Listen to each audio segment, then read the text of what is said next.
Bom dia. Então, não tem segredo, no da Para Esconder tem sotaque francês. Ninguém é perfeito, mas posso dizer para você que estou carioca de coração. Quando falamos, posso ter o clic. Valeu. Hop. Quando falamos de sustentabilidade, de verdade falamos de pessoa. Então, vou explicar pouquinho quem sou. Primeiro, eu não me sinto francesa.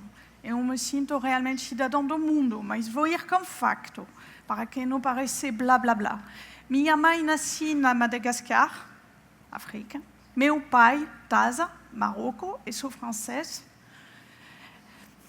Que história! Meu nome, Maia, vem da Índia. Eu tive 2 sonhos na minha vida. Morar na Índia, e graças a Deus eu segui minha paixão. Eu morei na Índia, trabalhei para a L'Oréal na Índia, pesquisei sobre a beleza, costume de beleza na Índia. Trabalhei sobre também rotina de beleza na Índia, como a cultura de Ayurveda, que é fascinante quando falamos de sustentabilidade, de respeito do meio ambiente, de respeito das culturas dos países. E meu segundo sonho foi de morar no Brasil. Eu tive previsto de morar no Brasil há 30 anos, eu fui atrasada, 32 estava no Brasil, e agora eu trabalho no L'Oréal Brasil, eu crio produto para a L'Oréal Brasil e para as mulheres brasileiras, como os homens brasileiros, que são vaidosos também. Então, tenho bastante paixão. Eu adoro desenhar, eu adoro criar, mas para mim, a sustentabilidade é não negociável, porque mais você viaja, mais você está sensível na inigualdade social, mais você se dá conta até que ponto você tem sorte de ter saúde, de ter educação. Mais você viaja, mais você se dá conta até que ponto esse país, o Brasil, é país maravilhoso. Então, não dá de crescer economicamente se do outro lado você não respeita o país onde você cresceu. De verdade, quando você é uma empresa líder da beleza mundialmente, você tem que crescer de uma maneira respeituosa, sustentável. Então, eu ganhei, e com muito prazer, o prazer de liderar também a sustentabilidade do grupo no Brasil. Estava super feliz da vida. Porque eu me disse, se as pessoas mudam, se o mundo muda, não dá para que essa empresa não mude.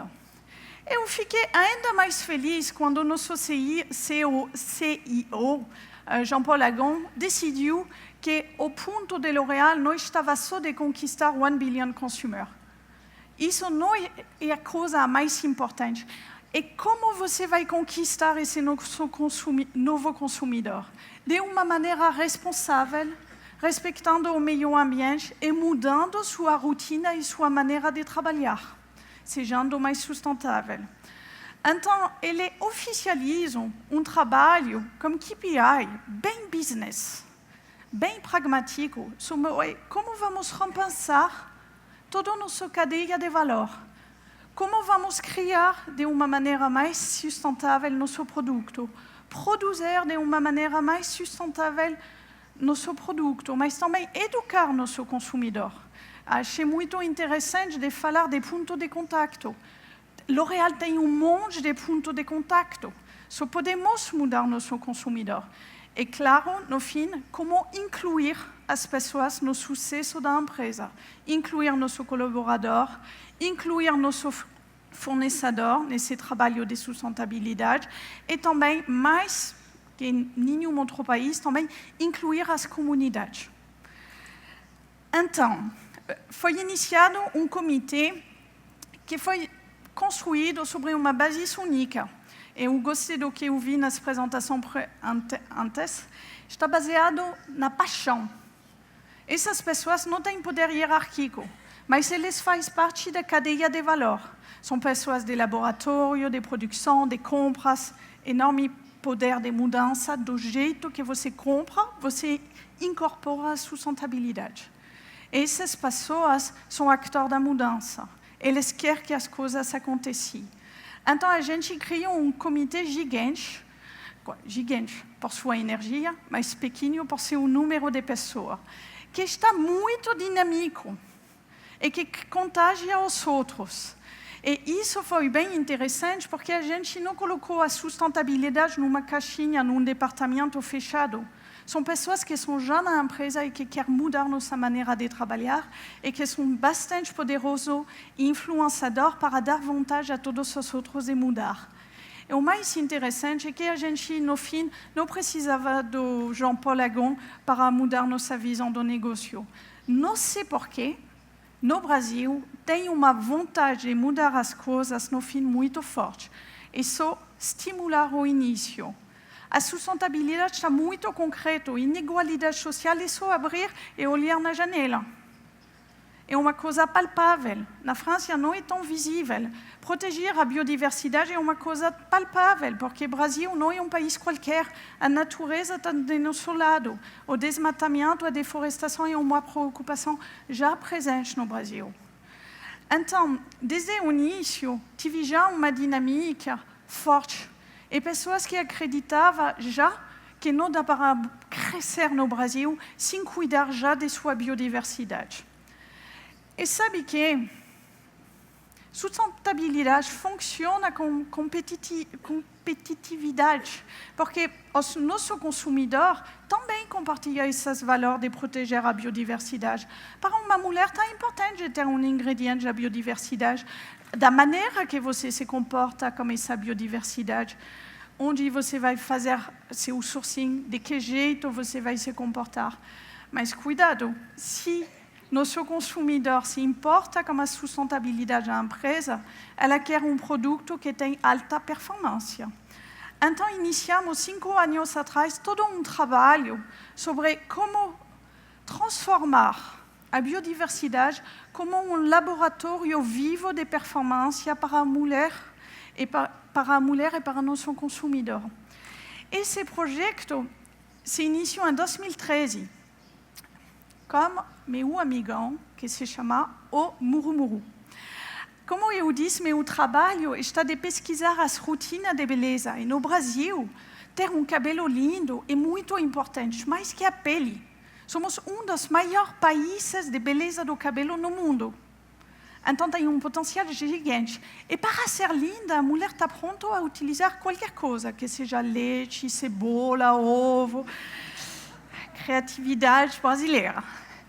E quando você pesquisa dentro da região do Brasil, você descobre que tem costume, uso de comunidade super brilhante. E a natureza também está brilhante. E a gente pesquisa dentro dessas rotinas de beleza. E a gente descobre que meu amigão, que se chama o Murumuru, estava já utilizado por as comunidades locais para hidratar a pele. E também para disciplinar o cabelo. Porque quando você amacia esse semente, ele se torna uma manteiga. Então, a gente, como meus laboratórios, como eu crio o produto, eu disse que bom, show de bola, está super interessante. Pode me demonstrar que esse Murumuru tem uma atividade real? Porque quando tem rotina de beleza bem estabelecida e que tem uma realidade, a mulher está muito inteligente com seu cabelo. Ela não colocou coisas que não funcionam. Então, durante 2 anos, meus laboratórios pesquisam para demonstrar a atividade científica, a performance objetiva do Murumuru. E a gente lançou nosso primeiro produto na linha de salão profissional, Absolute Control, como Murumuru. E a gente estava super feliz, porque tive muito PR, o novo argão brasileiro e tudo isso. E meus laboratórios estavam apaixonados com esse projeto, porque para eles estava uma maneira de crescer no Brasil, respeitando o Brasil. Porque o sourcing do Murumuru, a gente cuida de ter parceria com fornecedor muito serioso, verificando a rastreabilidade do Murumuru, que não tem desmatamento, o que é fabuloso como o Murumuru é que é uma fruta que cai, se você coleta. Então, você dá um valor a um árvore que se não tinha, as pessoas dela cortariam, que o preço seja justo, quando falamos de risco. Esse tipo de projeto é muito bom de fazer com parceiro certinho, como a Beraca. E a gente estava feliz, porque a gente encontrou uma maneira de inovar e de ser competitivo. Mas, de verdade, foi muito frustrante. A gente errou e paf. Isso é o primeiro ensinamento para mim na sustentabilidade. É que quando você inicia um projeto, não significa que você já está sustentável.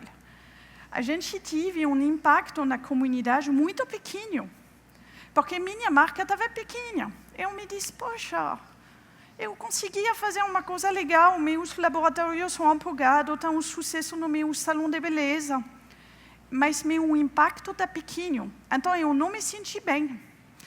Então, com meus laboratórios, a gente diz, ok, temos que desenvolver as comunidades. Então, vamos trabalhar com a Beraca, como diz, para capacitar essas comunidades, não a nos vender sementes, mas nos vender manteiga.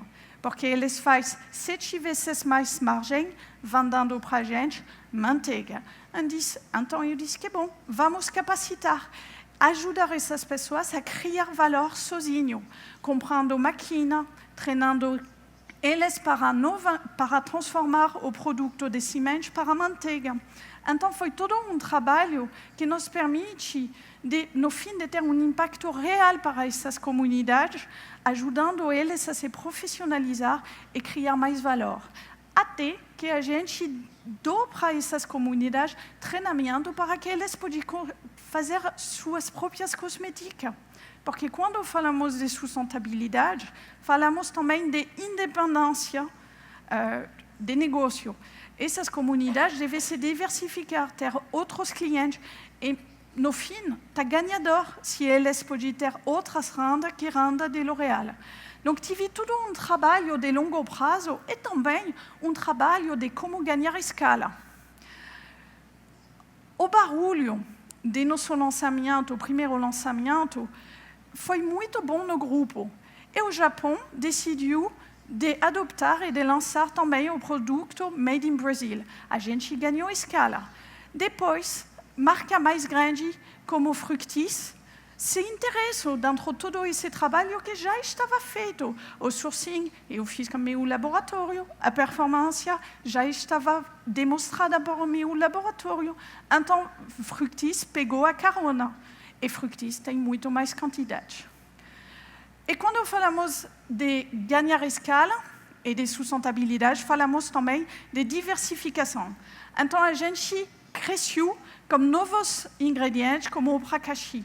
Mesmo trabalho de objetivização à ciência da biodiversidade, objetivização da performance do Prakashi.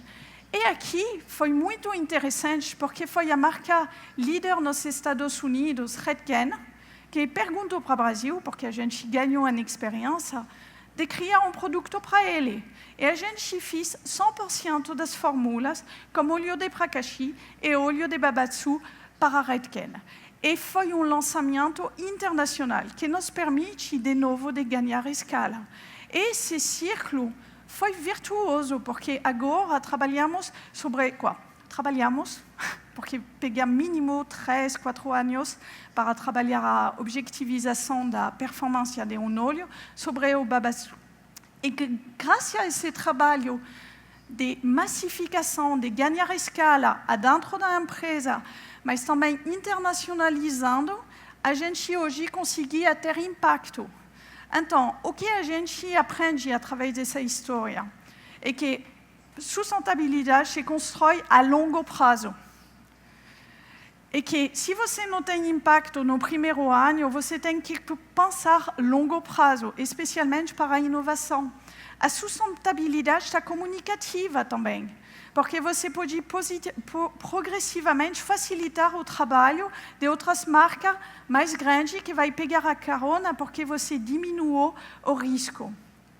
E quando eu falo de positive dynamique, eu falo de positive dynamique porque até nas usinas, nas fábricas, as pessoas chegam com novas ideias. Eu vou dar um exemplo sobre, por exemplo, o gerenciamento do lixo.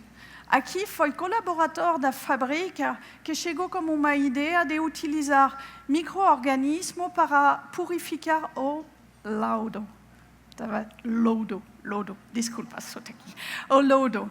E como essa ideia cresceu como um concurso interno de inovação. Então, as pessoas, pouco a pouco, no Brasil, se tornam atores da sustentabilidade e não precisa de um programa Sharing Beauty with All para acontecer. E as coisas mais legais é quando tenho o diretor de fábrica que não se preocupa não só das emissões de CO2, não só da água, não só do lixo, e que me diz, não, estou no meio de comunidade, tenho uma fábrica gigante, tem muita inigualdade social, o que posso fazer? Tenho uma ideia. Vou construir uma escola integrada na fábrica. E os professores vão ser os colaboradores da fábrica. E os alunos vão ser pessoas da comunidade, que vou treinar e capacitar, e que vou recrutar. E sabe que, fazendo isso, vou incluir a comunidade dentro de L'Oréal. Vou começar a criar uma verdadeira diversidade, onde as pessoas, os colaboradores da fábrica se tornar os verdadeiros pontos e atores da sustentabilidade. Fazendo isso, a gente integra pessoas diferentes, que têm ideias diferentes, mas a gente também muda internamente. A gente está mais inclusivo. E toda essa dinâmica agora está criando e se torna uma coisa cada dia mais positiva. Até nossos laboratórios, que claro, trabalha com alto padrão de sustentabilidade sobre energia e água, mas meu diretor de laboratório me diz, mas de novo, vou ter laboratório fantástico, super moderno, no meio da comunidade. Como posso ser mais inclusivo? Então, a gente trabalha com até nosso fornecedor, compartilhar os desafios, Alfonso Fonza, e a gente diz, podemos ter uma parte das pessoas que vão construir esse laboratório que vem das comunidades de arredor, para que a gente não pareça a empresa gringa que constrói coisas maravilhosas e que está nem aí do Brasil. Podemos ter também programa de capacitação das mulheres dentro das comunidades, por exemplo, do Complexo do Marais, porque queremos que as pessoas sejam felizes de ver nosso laboratório bonitão perto deles e que a gente faz parte daqui, que a gente também seja bem incluído na vida deles. Então, para fechar, de verdade, tem muito programa de sustentabilidade, mas o mais importante são as pessoas que compõem isso. A capacidade que a gente tem de mudar nossa rotina, a capacidade que temos de pegar risco e de ganhar escala. Então, hoje, o que sou muito feliz e muito orgulhosa de minha equipe de carioca, de brasileiro, é que hoje as pessoas puxam minha porta e dizem, Maia, tenho uma ideia. Eu digo, show de bola, vamos lá me contar isso. E com toda essa energia positiva, hoje, Brasil inova. E hoje, Brasil, no fim, está o best practice de nosso grupo L'Oréal Internacional. E sabe que não é porque Jean-Paul Agon decidiu, é porque tem pessoas para quem toda a sustentabilidade faz muito sentido. E porque tem manager que abre os braços na inovação sustentável. Então, eu queria compartilhar essa história, porque é uma história que me dá muita felicidade e muito orgulho. Temos muito caminho na frente. Uma empresa nunca é sustentável. Mas ela deve querer todo o tempo se tornar ainda mais sustentável. Então, nunca vamos ser excelentes, mas nunca vamos parar de tentar de ser melhor para tudo. Então, eu queria agradecer a vocês, estou muito feliz de ser aqui e estou à disposição de todos vocês se vocês têm perguntas depois da palestra.